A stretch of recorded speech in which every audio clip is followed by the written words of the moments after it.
You're listening to Discussions with Justin.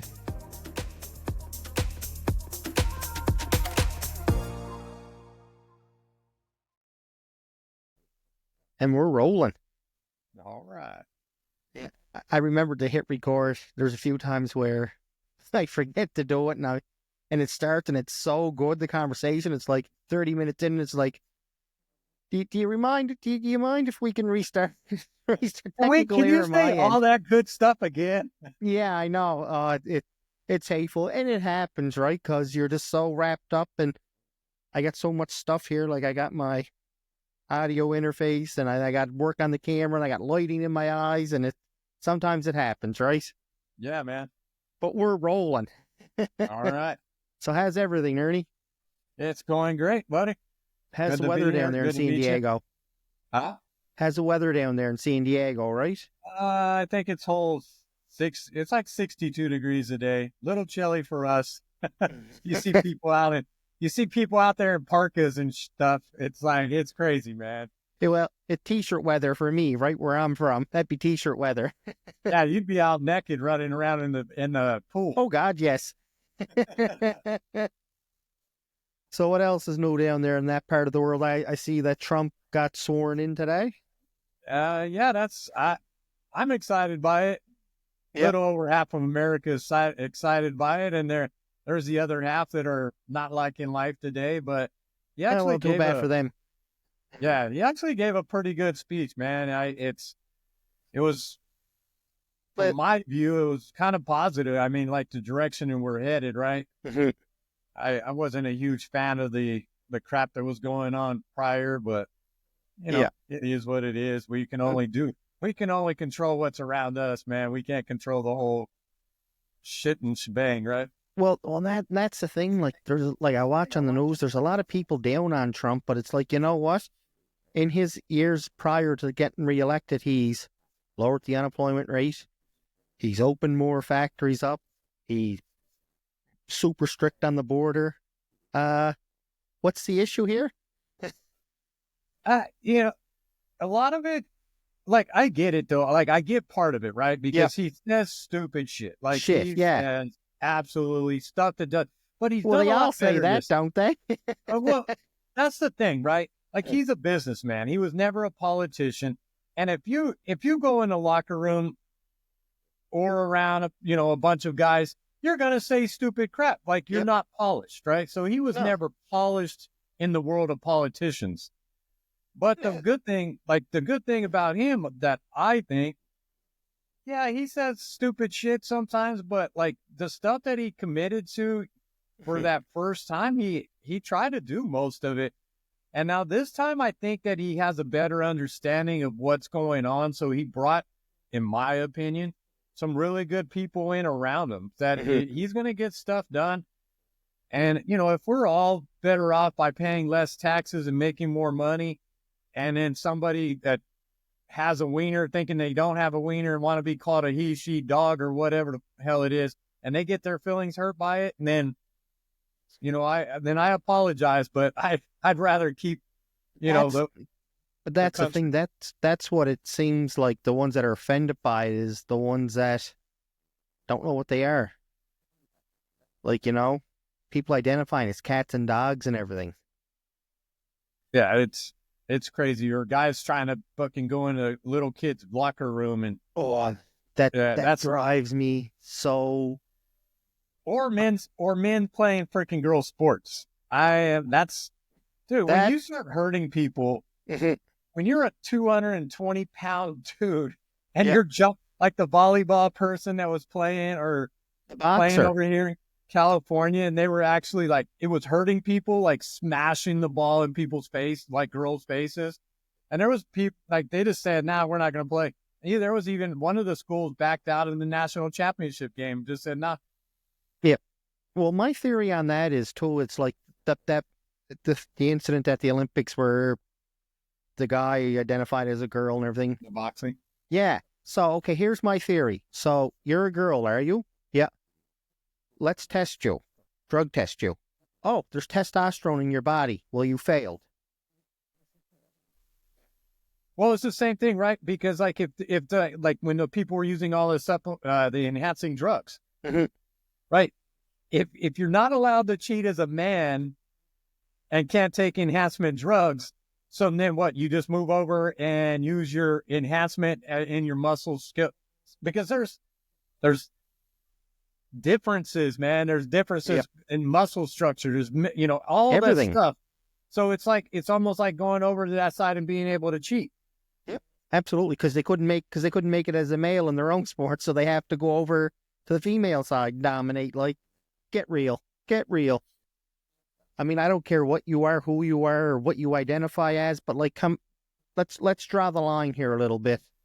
That's my thing too. Exactly what you just said, man. Mhm. Do what you want to do, It's your as long life. as you're not affecting somebody else's life, right? Mhm. Not ruining their sport, not looking at a little girl in a freaking locker room when you're a guy, like And there's so much of that, and it's perverted. It's what it is. It's there's no other way around it. It's perverted. Like, why are you in a little kid's locker room when go to your own?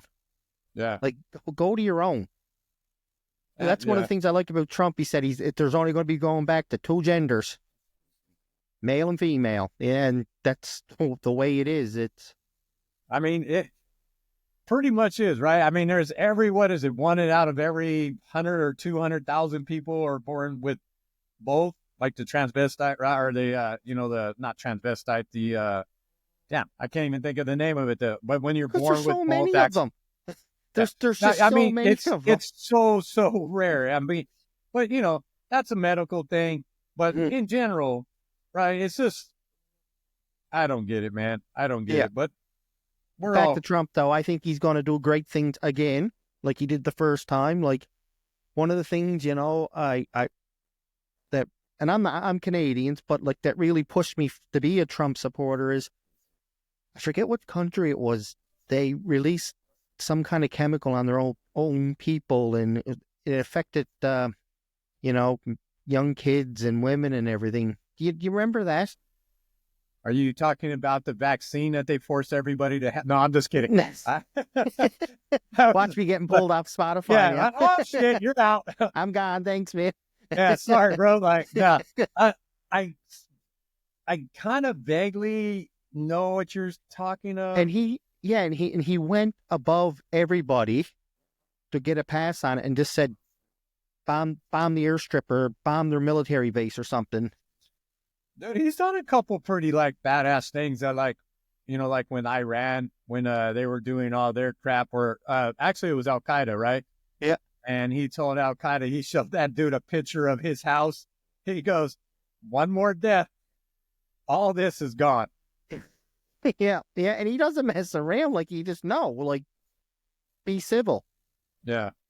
So, like I said, he's going to do great, and our guy up here is resigning, so Thank goodness for that, dude. Well, we have one that runs California. They're like twins, I think. they probably are. Oh yeah, they're evil twins from Nancy Pelosi. But now that we smashed the political, Yes, let's death, get into this. The important stuff now. Tell us about you, your background, your military background, who you are, and we'll go from there. Awesome. I was raised by a single mom who was only 14 years old when she had me. She actually planned to have me. And I was raised in this little town called Barstow, California. I refer to it as the butthole of California. It's hot, sweaty, and nobody really wants to live there. And so it was a decent little town. And then like during that time where gangs became prevalent, it got inundated with all kinds of stuff, man. So it went from being like everybody just played sports to now all of a sudden there was a lot of racial tension, a lot of racial separation. And I kind of went down that rabbit hole of being not a very good, like I was a racist. Like I always say the story, by the end of my time before I started really working on being not being an asshole, I was like an ist, sexist, misogynist, racist, anyist almost that you can. And then, so I was doing these things, and I And then I started doing some other bad stuff. Like I started stealing from places that I worked. I never stole from a place that I didn't work, though. I always say I had moral standards, right? So Yeah. I don't know, in my own weird head that it was okay.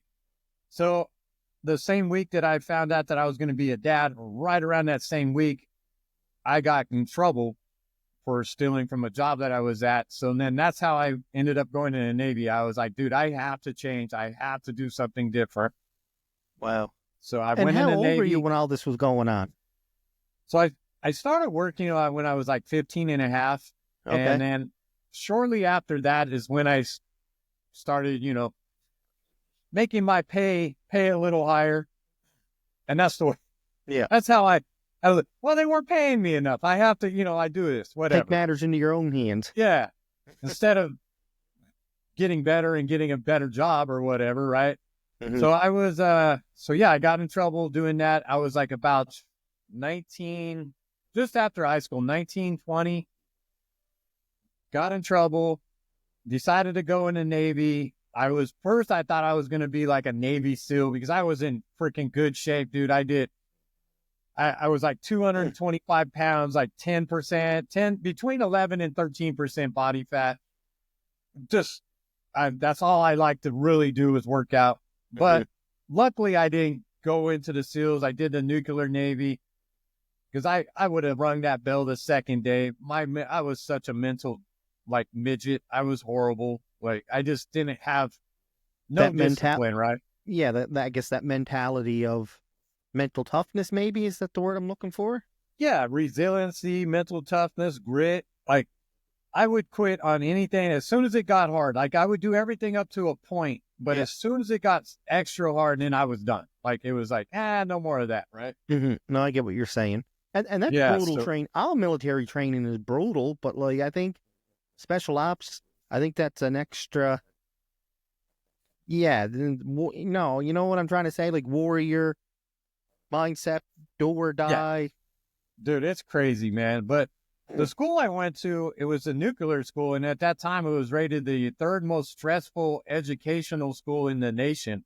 It was like right behind MIT and some other Ivy League school. But I mean, they jam a nuclear, like a 2-year degree down your throat in like, I think it's like 8 weeks or something like that. Wow. And so I made it through there, I was in a nuclear submarine for 5.5 years. I did about 5.5 years, tore up my shoulder, got out. And then I went in the power industry for 20 years.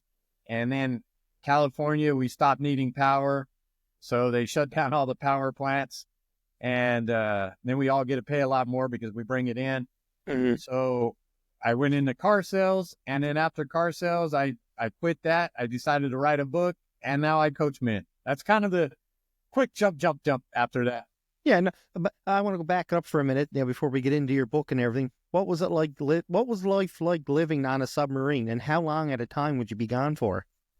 So I was on a Trident submarine, and they're like almost 2 football fields long in a 4-story high building. It's freaking crazy. Like to think, because everybody thinks of subs as like this little tiny, thing that you can barely fit in. But man, it was huge. It was. I hated it when I was in. I can't even lie. I absolutely despised it because at the time, like I had a son, and then my second son was, coming or being born, and there was no communication. Like all we got was a little letter that was like 17 words. Hey, family's okay. Love you. That was it. There was no emails. There was nothing. And we'd go out at, like, we'd have the boat 3 months at a time. Our longest patrol was 6 underwater, no sun for 69 straight days. Ooh. I always say the story, like, even the black guys were white when we came off of that boat, man. Like, you could see through me. I was, like, translucent. It was it was horrible. Like, so when you come out, like, did the sun, like, obviously it must have had some kind of effect on you. Like, so how do you train down there to keep, to keep yourself nourished and you don't? You don't, man. It's like they keep the oxygen level. I think the normal oxygen level is like around 23% or something like that, somewhere in there. But what they keep it as like what our minimum thing is, like what we can survive on, but a fire can't burn on, right? And that's Oh, wow. so you have to, like, your body's adjusting to lack of oxygen all the time. And then obviously we're not getting any vitamin D from the sun or any other health benefits from being outside. It's tough, man. It's definitely Yeah, but tough being down there. we were just talking about like you would have rang the bell the second day as a SEAL. I mean, I don't know, man. To be able to do that for 6 months, it's to live under sea, no light, nothing, just your buddies, and that's it. Dude, and you just start like you find ways just to jack with people, right? Like that's our way we pass time. I used to do that, or I did push-ups. Like I did on 1 6-hour watch, I think I did like 1,200 and some push-ups. So like I would do a set of 100 push-ups every half hour, and it came out to like 1,200. I think that was my biggest one I did at that time. And so I always trying to find little things that help keep my brain away from, just going crazy. Yeah. So your book, what inspired? Well, before we talk about that, let's talk about transitioning from military life to civilian life. How was that? How did that go? It was actually pretty easy. I got lucky.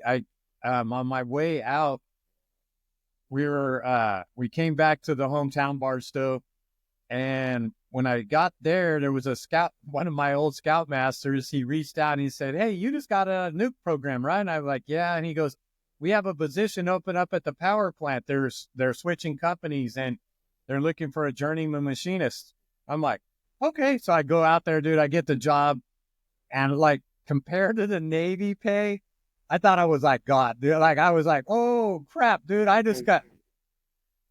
was so excited." And so now I'm back living in freaking Barstow again. So my poor children were raised there. But yeah, so that was the transition. So it was an easy transition, man. I went straight from Navy to that, and then stayed in Barstow until they shut down that power plant. And then I moved down to Carlsbad Vista, because there was a different power plant down here that they ended up tearing down. Okay. So when did the book, and what inspired you to write this book? And tell us the name of the book. So the book's titled Asshole to Awesome, A Journey to Joy and Happiness. Why I wrote it is just because I didn't like the guy I saw in the mirror. I knew that I just wasn't happy with myself. I was super grumpy. Like I said, I was an ist. There was no such thing as like I always wanted to be perfect about everything, but I was so imperfect that I would like be mad at myself for being so far away. It was just weird. Like I just knew I didn't like myself. So it took me about 5.5 years of writing it. I read, I don't even know, 500 some odd self-help books and all that stuff. And I just kept getting lost. And the way I figured it out why I got lost is because I never knew where I was starting from. Like I was reading everybody else's stuff, and they tell you to write all these grand goals and this and create habits and da da da da. Mm-hmm. But for me, like I wrote down all the goals. I had the affirmation boards and all that stuff, but I didn't know where I was starting from. And I needed to unpack all the bullshit that I was carrying on my back, because throughout those years of, growing up in a small town and the racist stuff, I was just adding boulders in my backpack. And I felt like I was weighted down, man. I think there's a lot of guys that are in that same boat. And from what I've chatted with a lot of people, or you just look around at people, man, they're just not happy with who they are. You see a lot of it. It's some people look back, and they're like, who am I? I'm not happy who I am. How can I change myself? And how do I be a nicer person? And stuff like that.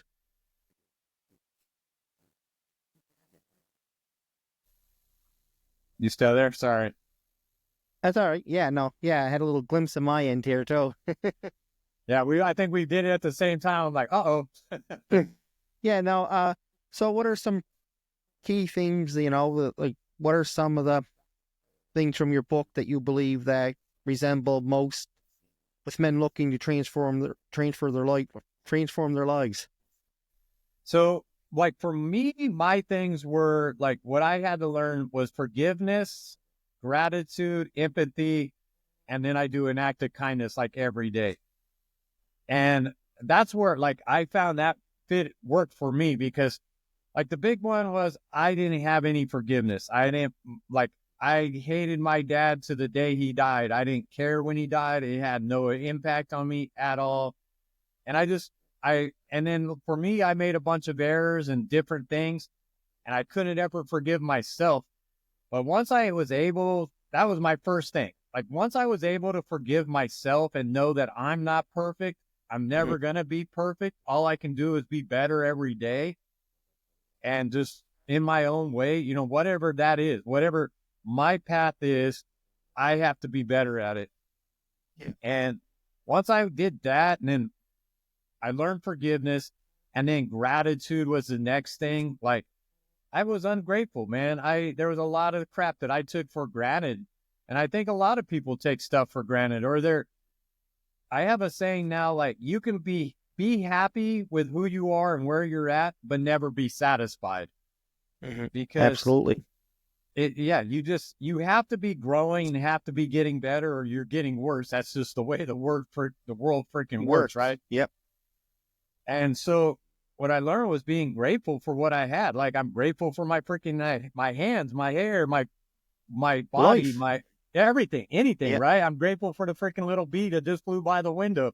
And learning to be grateful for even the obstacles, all the bad shit. Like, I always say it, I try not to say bad like good or bad, right? It just is. It's a learning experience or it's a stepping stone. And so I learned those things. And then, like I said, and then I started chatting with other guys and I was like, dude, because they noticed that I was going through a change. They saw my temper coming down. I didn't throw golf clubs anymore. I wasn't having the road rage and all that stuff. And they were noticing I was like a little more calm and happy guy. Because you were working on yourself, right? Like, Yeah. You said people try to be perfect, but how many people actually struggle with that every day? I want to be perfect. I want to be, and you can't. It's the way life is. It's the way that you cannot be perfect. Even in sports, you cannot be perfect because there's always going to be someone better than you. You might get away 2 or 3 years with it, but someone will eventually come and knock you down. You're not perfect anymore. Yeah. And to me, that's like, I say that's kind of where freedom comes in, right? Is because when you're okay with not being perfect and knowing that you're going to make mistakes, it gives you that openness to be able to go chase something else, whatever it is that you want to chase, right? Because I quit my job and I said I was going to write this book and then I was going to create a coaching course around it or, something to help guys. I didn't know. I still don't know if it's 100% going to work, but you're learning. I know I'm giving it my shot. Yeah. And you're trying to better yourself, right? Yeah. It's not going to be perfect, but you're bettering yourself and you're helping other people understand you can't be perfect, but you can always do better. And me for one, I struggled with it for years trying to be perfect and fit in the public's eye, and you can't. Yeah. The amount of stress I put on myself, always trying to please anyone. Oh, you're trying to be perfect, and no, you can't. It doesn't matter. But I can be better. That's it, man. That's what it takes, and that's what my coaching thing is. Like, I help men find their definition of legacy, happiness, be able to look at themselves in the mirror and go, I like that freaking guy. I like me, And if I can do that, even if it's only one freaking extra guy, you know, and the business doesn't work out, whatever, because I've already impacted a few people where they come back to me now and go, man, I thank you so much for working with me. And I feel so much different. My energy level is, you know, so much better. I can focus, I'm getting along with my kids better. And I've had about 3 or 4 people, you know, probably about a dozen now. So, but all of them have different little things, but I think everything starts with like a foundation, right? Well, how has it affected you, personal impact on yourself? Like, you know, the coaching in the book, how has it affected you personally? Me personally, like, I'm 51 years old. I'm probably in some of the best shape I've ever been in. Like, my sleep is so much better. My mental state is so much better. Like, it's kind of hard to make me mad anymore. Like, I still get upset, but I don't react to hardly anything. I respond to stuff. I take the breath. I think about it. I'm able to respond. And to me, life is what it is. Mm-hmm. Like, I don't judge people anymore. You do your stuff. As long as you're not harming me, man, or my family, do you. Have and you just know, have be at good, it. Like, man. yeah, let's, you know, so coaching philosophy, tell us about it. How does the program work? What's your philosophy behind it? So my whole philosophy is there's the 5 fundamentals. And then there's like the fundamentals is the foundation. And then there's pillars that come off of that, right? So the 5 fundamentals are sleep, hydration, diet, movement, and breath. If you can dial in or get those as optimized as possible, then everything else starts building off of that. If you look at our world today, I'll just give you some stats. We're like in America, we're 78% overweight or obese. 60% of people don't get the minimum, which is 7 hours of sleep. They're averaging like less than 6 hours of sleep. 60%. 50%. That's a big number. Yeah. Oh, it's huge. 50% of people live in a constant state of dehydration. And why is that? It's because our water is ultra processed, has a bunch of shit in there that we don't need, right? Like if you drink actual spring water, it has some sodium in it. It has the potassium. It has like the different chemical, you know, the stuff that's actually the minerals that we need.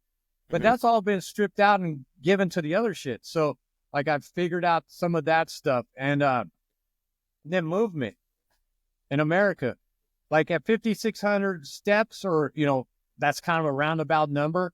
There's all kinds of benefits like hormone drops, cortisol flushing. There's all kinds of stuff. It helps with your metabolism. And like in America, we're under 4,000. Like we're right at like 4,300 steps or something like that. So we don't even reach the minimum threshold, right? And then another crazy stat is over half the people now are mouth breathers. And people are like, so what's the difference between It's huge. Like, I mean, it actually can change your skeletal of your face by breathing through your mouth. Oh, really? And it's horrible for you. You don't get the filtration. It doesn't go through. It's crazy. So yeah, sleep, diet, hydration, breath, and movement. I mean, our world is profoundly sick, right? And I use that from Brian Johnson. He says this: we have 131 million adults that are on some kind of prescription drug in a world that we have technology that can improve everything, right? It doesn't make any sense where we're at in health-wise. I know, like we can send a satellite, and we're getting to the point we can send another human being to another planet zone, but yet we're still down here, unhealthy, not cures, taking medication for 9 times out of 10 for something we don't need.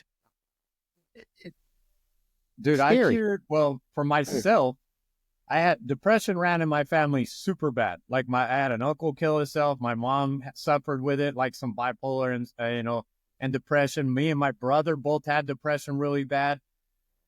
And I mean, there was days that like I felt like the black cloud was just going to squeeze me to a little tiny crumble, and I would just sit in my freaking room balled up. But once I learned how some proper breathing, some Wim Hof breathing, learn those breathing techniques, dude, I haven't had a day of depression in over I don't even know, 5 years. Not one, Wow. like not one freaking day. And for example, I'll give you another example. I went to a doctor. I was having super bad migraines, horrible migraines, like absolutely, like to the point it would just whoop my ass. I would be out for 5 days, 5 days every month almost, right? So I go around, they send me an MRI, they do all this stuff, brain scan. Hey, I can't find anything wrong with you. I'm It's in the all in your head. doctor. Go home. Yeah. Well, no, it's even worse than that, right? So I'm in the doctor's office and I look up and there's this poster and it says cluster headache medicine, blah, blah, blah, blah. And I look down at the side effects. It causes like anal bleeding and crap like this. So I'm like, So guess what you're getting when you go in to visit him? yeah. So I'm thinking there, I'm like, and I'm already, and this is back when I was an asshole. So I'm like, if this freaking doctor walks in with that medication, I'm going to lose my shit. Yeah. And what happens? He comes in, he's all, and I'm like, you know what, doc? I was seriously hoping that you wouldn't walk in with that. And he's like, why? And I said, because I just sat here, read your thing. I read the side effects and I thought, you know what? I bet this dumbass is going to walk in with, and this is the exact words that I used. I said, yeah, I bet this dumbass is going to, because he can't do his job properly and he's getting paid extra money to give me this To crap. push this stuff out. Yeah. Yeah. So I told him, I said, doc, you could take that bottle, shove it up your ass, and I'm going to go outside and I'm going to go get my my deductible back because you didn't do your goddamn job. Mhm. And he was like, you are extremely rude. And I'm like, well, you're extremely a dipshit because you didn't do your job. So we just call it even. So I walked out. I went to the chiropractor, dude. He found I had a little spot out. I haven't had a freaking headache or a migraine in like 18 years, dude. That's incredible. And I started going to the chiropractor myself. I had a weightlifting injury when I was 27. I'm 37 now, but like it's a really bad injury. But again, up here, it's all in your head. You're not sore. It's all in your head. Take this pill. I'm not taking any pills because I know what's going to happen if I do. I'm going to want something stronger. You know, because in my mind it's helping, but really it's not. I started going to the chiropractor and like yourself, it's like, oh, wow, like, you know, stretching and adjustments and everything. And there they were going to shove a cocktail of pills down my throat, right? A buffet. It's so crazy, man. And that's all it is nowadays, in my opinion, right? Brandon, there is stuff that, you know, you're not going to be able to fix. There is this shit that has to. No, absolutely. But in general, depression, anxiety, those can be cured by freaking breathe. But them words, depression, anxiety gets thrown around so much nowadays, and they don't even have it.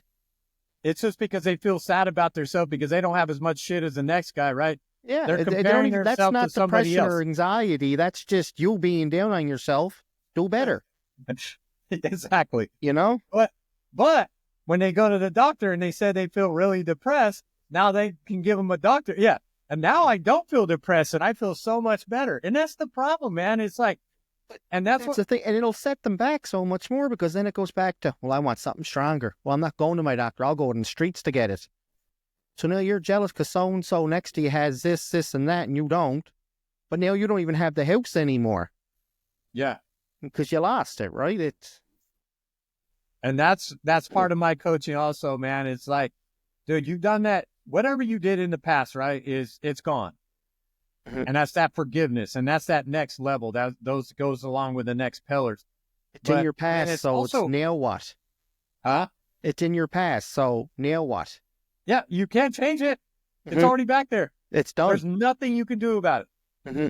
And then, you know, like, and then don't compare yourself. Like, whatever your happiness is, what your legacy, what makes you happy is what needs to be there. It can't be what, you know, Justin might not like this. So then I can't do it, you know, or Ernie, like, for other people, they're going to compare them to like what I like to do. Well, nah, dude, not everybody likes to do that stupid shit, you know? It's like anything. You can't compare yourself to anybody, even for podcasting. I can't compare my podcast to Joe Rogan, say. You know what I mean? It's too different. Then you're going to feel depressed, right? Because he's getting up. Well, he's got millions and I've got, you know, peanuts. Yeah. No, you can't. If you enjoy doing it, do it. Grow it yourself, do better. It's not going to come to you. You have to go out and earn it. Nothing in life is going to come to you. You don't deserve anything. You got to earn it. 100%. That's my theory, and I know it might make a lot of people tick, but that's the reality of it. You know, something happened to you in your past, trauma. I'm sorry. It's your past, but how are you dealing with it now? How are you coping with it? How are you bettering yourself? Instead of sitting back, well, this happened to me 15, 20 years ago. Oh, yeah? What are you doing now? Still sitting down thinking about 15, 20 years ago. Why? Get off your butt and get out and do something. Make better. 100%, man. No matter how bad you had it, there's probably somebody that had it worse, and they're in 20 a times better worse spot than you. Yeah. And that's the thing. Like, there's people out there that had it worse than the next person, and they're like, I can't dwell on it because I'll have nothing in life. I'll be in a dark room for the rest of my life. And you're upset because your dog died 15 years ago. You know? Like, come on. It's just, I don't know. It, like I said, anxiety and depression. And there is legitimate people out there that really do have it. And, you know, they're trying to beat it and can't, but then you just have someone that just wants to pity me. I have anxiety. Pity me. Yeah. Especially the young people, like nowadays, like the teenagers and everything. And kids, like, you shouldn't even know what anxiety is. You should be out playing, you know? That's a lot. I think a lot of it has to do with the whole, like, we're inundated with technology, right? If we get more information, I just was looking at some information on this. We get more information in a day than, like, say, somebody in the 30s and 40s would get almost in their entire lifetime. Like, that's how much stuff is thrown at us. And it's hard. Like, I don't think we're not set up to process all that, man. Mm-hmm. And that's why you get people like mouth breathing, because you're in a constant state of stress, because you don't know how to handle everything that's coming in. You just keep that level of cortisol so high because everything's stressful for you. You know, driving down the road is ultra stressful for you. You're sitting here trying to watch TikTok and drive down the road, so that becomes even more stressful. And then that gets banned, and then you're even more stressful.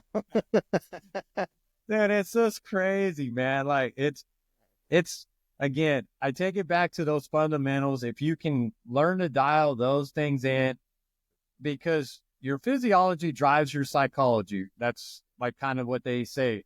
And I have found that is so true, because think of the days when you wake up and you had a horrible night's sleep, right? Mm-hmm. Like, how good does that day go? It usually goes like shit, man. Like, you eat worse, right? You'll snack, because for me, right? I know I snack, like, I'll want some sugar stuff, and then I'm grumpy. My temper is short. But the days that I get my sleep, man, I'm dialed, dude. I'm getting so much stuff done. I'm like, doing that. And then same thing with the diet. Like, when I'm eating good, I feel good. Yep. When I'm hydrated, you can focus so much better. When I do my breathing, my meditation. I'm bad for not staying staying hydrated. Like, I'm bad for drinking energy drinks. Like, like, bad. I'm going to tell you, like, and I know I hate to try to say, like, be a dad, but no, go ahead. Have at it. I used to drink 3 Monsters a day, man. And then I met up with a nurse, and she told me how bad those things were for you. And, like, it actually can cause, like, holes in your heart, like the shit in there. And I stopped, like, cold turkey, dude. I haven't had a thing of caffeine, an energy drink in over 20 years, man. I do good. I'll go a month. I'll go a year. But then I just cave and got to have one. It does, you know what I mean? But now I'm trying to, like yourself, there's just so much junk and crap in it. It doesn't make you feel good. It's you know, I'm trying to work on that mental toughness to kick the can, literally, right? Yeah. Do you do, like, breathing? You do meditation, any kind of Wim Hof breathing, anything like that? I do nothing. Dude, free coaching right here, bro. All right. Start doing some meditation. Like, and what I did was I learned to do the Wim Hof breathing. WIMHOFF. They call him the Iceman. probably, he's the most amazing dude like ever. This guy climbed Mount St. Helen in a pair of shorts. He goes underwater for like 15 minutes at a time. He's been his whole body in a block of ice for like hours, dude. He's very well conditioned and everything. Oh, it's crazy, though. But this training, what it gives you, and then with the meditation followed by, it just gives you that discipline to being clear. Like, if you get to that spot where you think that you need something, you learn, you just take those breaths, and it refocuses you, man. And it's such a cool thing. Like, dude, it's changed my life by learning that breathing. And then also, like, when you start to go to something that you know you shouldn't do, switch it and try to get to something. Like, say if you, like, for me, I love chocolate, right? Mm-hmm. So when I start heading towards that chocolate, I try to just go grab a piece of fruit. And a lot of times by doing that, taking the walk, a little bit of break, and then it's gone. And then I'm good for like another month or 2 months, right?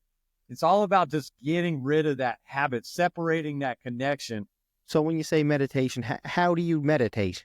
You know, because I know for most people that don't really know much about it, because they see it on TV, they think sit on the floor, you know what I mean? The fingers crossed. No. Yeah, so like, dude, you can do one breath. Honestly, you could do about 2 or 3 breaths is like when you actually, there's this thing where I think I have my little note here. Your parasympathetic nervous system, right? You can get that, and it's almost like turning on a light switch. And the best, you can just sit here, like sit up or stand up tall, right? Mm-hmm. With your chin down a little bit, like kind of a Superman pose. Breathe in the nose. How tall are you? 5'7". 5'7". So yeah. You'll probably be about like 5 to 6 seconds. Like at 6 foot, it's like 6 to 7 seconds. And then you breathe in your nose to your belly. And then you hold for 1 second. And then you exhale out your nose slower than you inhaled. So like if you did 5 to 6, you want to do 6 to 7 or, right in that area. And you do 3 sets of that, like just do it 3 times.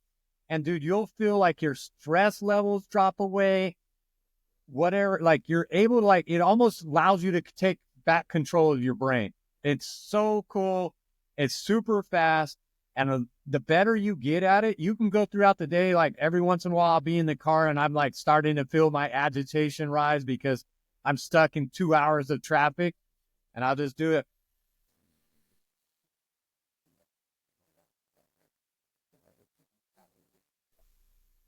Like I do it now, and I can do it within 1 breath. I feel like the blood change, like I can feel it. Like you can. You're conditioning yourself, basically. Yeah. You've done it enough that you can do that, right?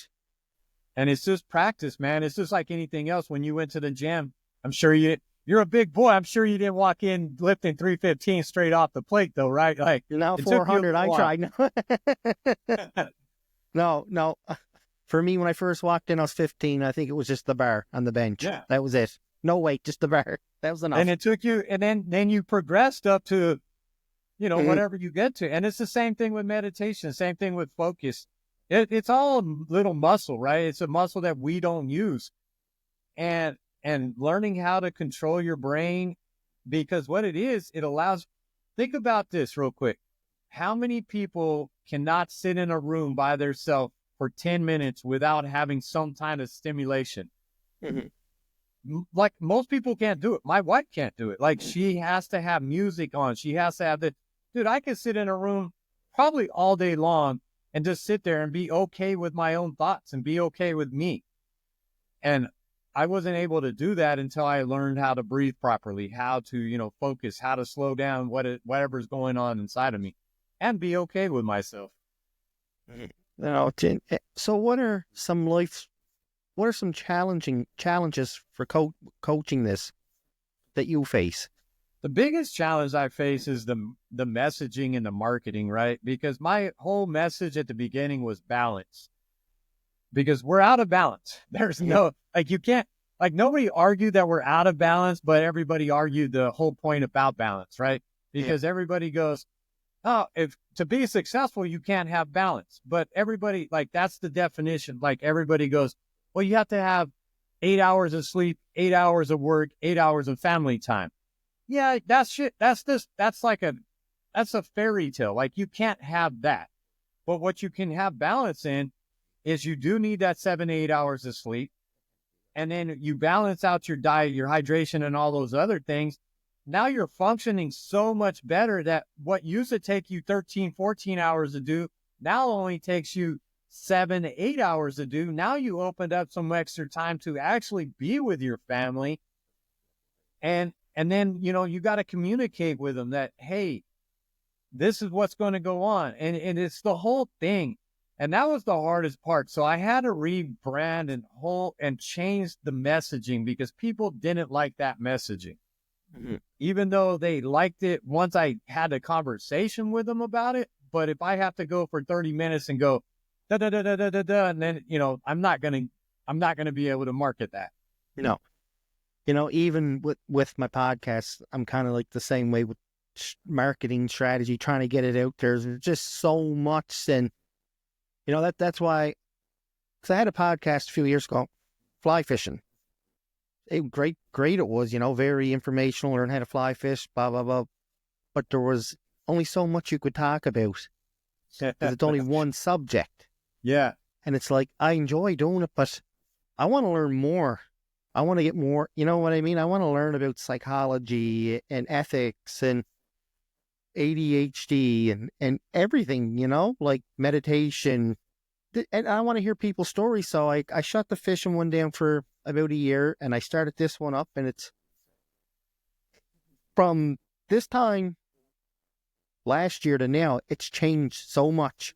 The marketing, ways of marketing, and it's insane. It is, man.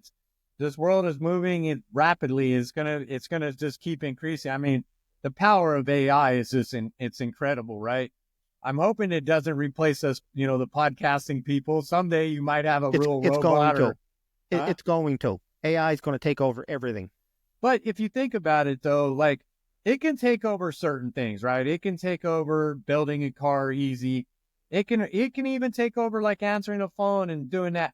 But there has to be that personal interaction of like sales, right? Like you're going to have there. I think you're still going to have that personal interaction of sales. You're going to have those personal conversations between like people.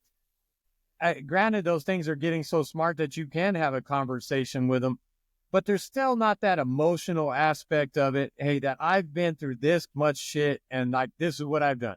And if I can help you get to that next level, because you're real, right? You're real. You know what I mean? Like, for example, like this program I'm using to do the show, it's great. Like, so even a year ago, I'd have to pay someone to write my show notes down. So they would have to listen to the conversation and write everything down. Now it's just, I click generate and it's done for me. Yeah.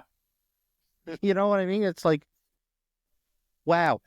So someone's out of a job though. You know what I mean? Someone is out of a job because I'm not going to go now and spend $40 when I'm paying that for this whole entire program to do editing and and it's even going to write my show notes down for $45 a month. There you go. Well, and then you throw it into another program and it grabs your little clips for you and it optimizes those, right? And then yes, that's like, what it does. It's great because now I don't even have to use Adobe anymore. Yeah, it does it for me. Like it's insane just from a year. Yeah, it's awesome. You got to know how to use it. And again, you got to change, man. Mm-hmm. You have to keep advancing. You have to keep getting better because if you're not, you're going to be falling so far behind that everybody else is going to leave your ass. You know, you run with the lame, you develop a limb. You got to keep rolling, right? Yeah. And then when it's time for you to burn out, you go out in flames and no other way. You know, you have no regret, leave nothing behind, and give everything your all.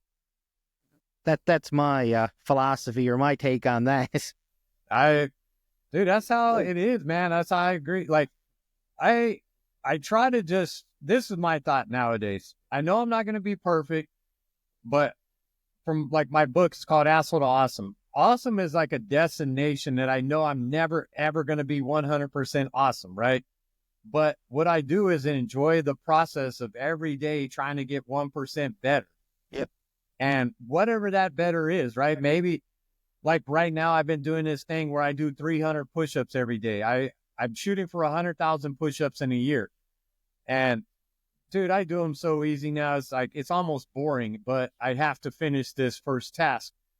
And when I first started doing it, it was kind of tough to get those 300.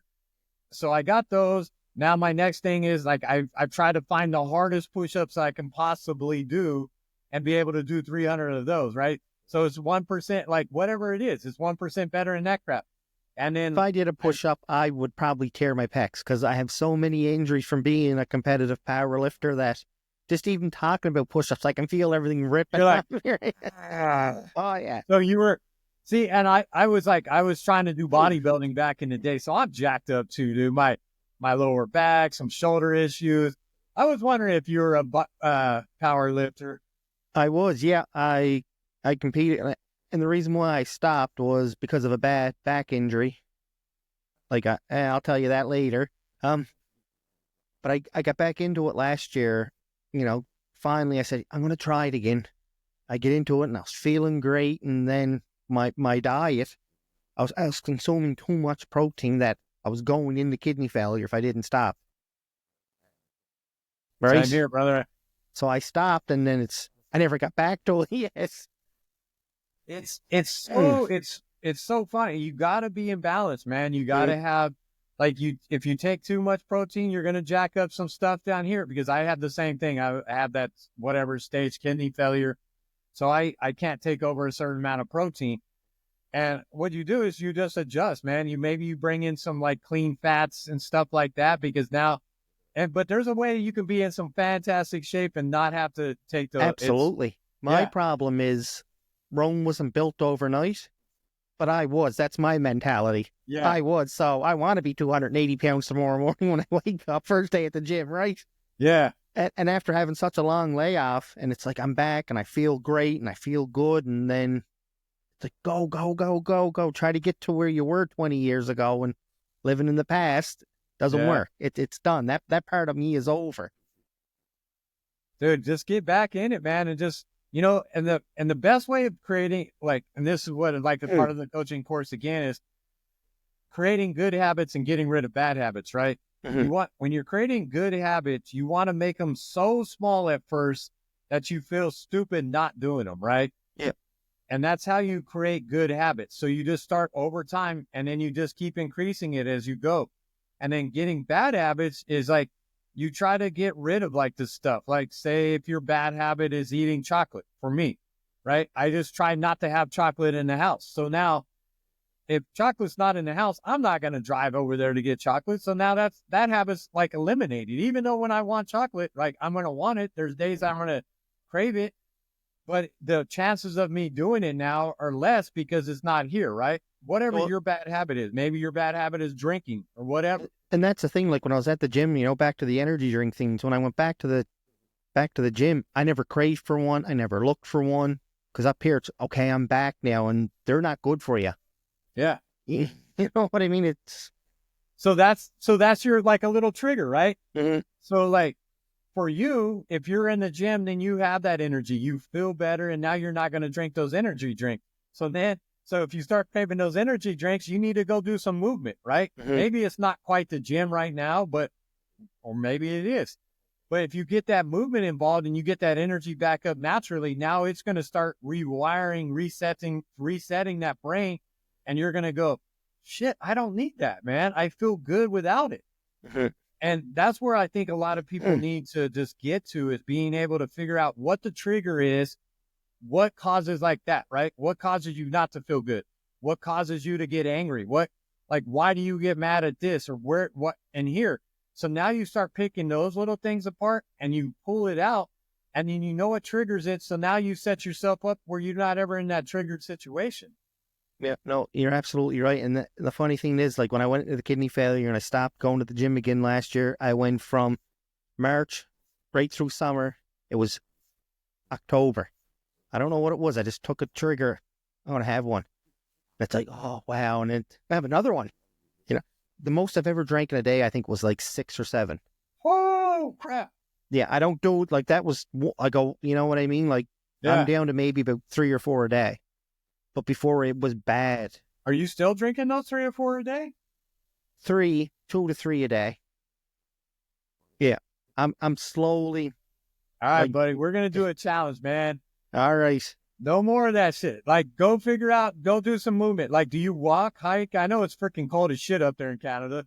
I like going for walks, and that's another thing I'm going to have to start doing. I'm going to have to charge my headphones up, or I'm just going to have to take the plunge and say, you know what, tomorrow I'm going to the gym and get rid of them, right? Man, so we'll do a little thing maybe after. You'll just check in with me during the day. Hey, I didn't do that. I didn't do it, because when you're held accountable for it, and there's like a measure, like, right? If another way of looking at it is like what you measure is what you get. And so if you're held accountable to some of those bad things, then you can go, nah, dude, I'm not going to do it today because I know I have to turn it in to earn it, or whatever. Yep. If shit works, man. And you know what? Here's the thing. Like, I'm not a big eater. Like, even when I powerlifted, everyone's like, oh, you must eat big. No. But you put like a 2-liter of pop in front of me or a sugary drop, I'll show you. I'll flatten that in like 20 minutes, like no problem. Dude, that is one of the worst things. I honestly, that is some of the worst right there. Is drinking your sugar is probably like the number one bad habit. And I'm not beating you up, right? No, but that's the thing. I know better too. Like, I know better. It's right. Yeah, but you just got to figure out something besides that, man. Either get movement, have somebody hold you accountable. That right there, if you could get rid of that, dude, that'll have such a good impact on you, how you feel, how you look, like everything. Well, right now, like, water, like, I'm drinking water. And the reason why I'm drinking, because sometimes I'm doing 5 podcasts in one day, my throat gets dry, but I'm still getting my water in me, right? You know what? Here's a funny little thing is, sometimes when you start craving those sugars and stuff like that, you're actually dehydrated, or you don't have enough potassium and sodium in your body, because then they kind of do some weird crap, right? So when you're hydrating or when you're drinking water, you can get, there's those little electrolyte things. You can either get one of those or just do a pinch of sea salt, like Celtic sea salt, the Himalayan sea salt, like good sea salt, not the iodized bullshit that's in our shaker. But that's what I do. So I do in the very first thing in the morning, I take my pinch of salt, I drink my water with a little squeeze of lemon in there. Yeah. And you just you have to mix the salt with it, and you just drop it in your mouth and chase it? Yeah. Okay. Because the salt actually drives the water into your system, right? It's actually allowing your water, the hydration, to get into you. Because our water is crap nowadays too. I mean, it's been processed so much. They put, in America, we have chlorine, fluoride, all kinds of crap that's not even supposed to be in our, but the potassium, and the calcium and that kind of stuff's all out of it now. So we're not. We got to try to, lower the population some way, right? Yeah. Or water's the same way too, man. But yeah, dude, it'll definitely help, because that might be a little bit of the dealie, like, because your body just is craving certain little things, and it finds it in those other, because I never thought of it like that. Dude, it's so crazy how everything combines. And that's why, like, I use those 5 fundamentals, because everything can build off of those, and everything helps each other, right? If you sleep good, then you're going to eat better. If you eat better, then you can sleep better. If you're breathing right, then you're going to sleep better, right? And then if you're hydrated, now you're going to eat better because you're hydrated, and then that makes your brain work better. Then you feel better, so now you move more. Then when you move more, now you're going to sleep better because you move more.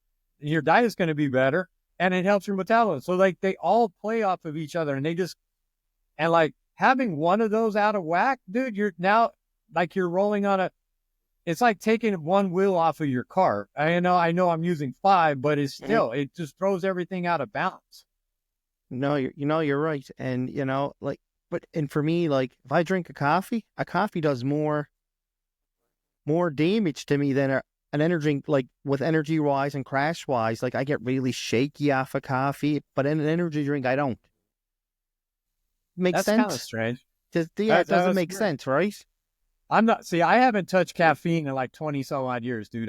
Once I found out how bad those things were for me, I haven't touched caffeine since. But caffeine is a very weird thing because some people like really like it. I mean, there's some really healthy people that believe in the caffeine. I leave it alone. I don't touch it. But all it does, it actually just like the best way to describe it is like your brain has these little things, and like while you're getting tired, it starts filling up with these little tired things, and it tells you that you're tired and it's time to go to bed. What caffeine does, it blocks those things from coming in because it's very similar. So now it blocks those things, and so you never feel tired, or you don't feel tired, right? You know, I can drink an energy drink and go to bed right now and go to sleep. Whoa. Now, if I drink a cup of coffee and try to do that, no, not happening. So that's very interesting, man. Yeah. I don't know what because you would think they both have the same effect, but I can drink an energy drink and literally go to sleep. Huh. Crazy. Drink a cup of coffee, great. I'm up like 4 hours past my bedtime. Just, let's go somewhere. 2:00 in the morning, let's go somewhere. That's funny. So where can people reach out to you about your course, your book? How can they get in contact with you? The best place to reach out is ernestwood.com. I'm working on the website right now, a little more, just changing some stuff around, but you can still go on there. You can book a call, and off the call, we just discuss and just see if we're even right for each other, because I'm not right for everybody.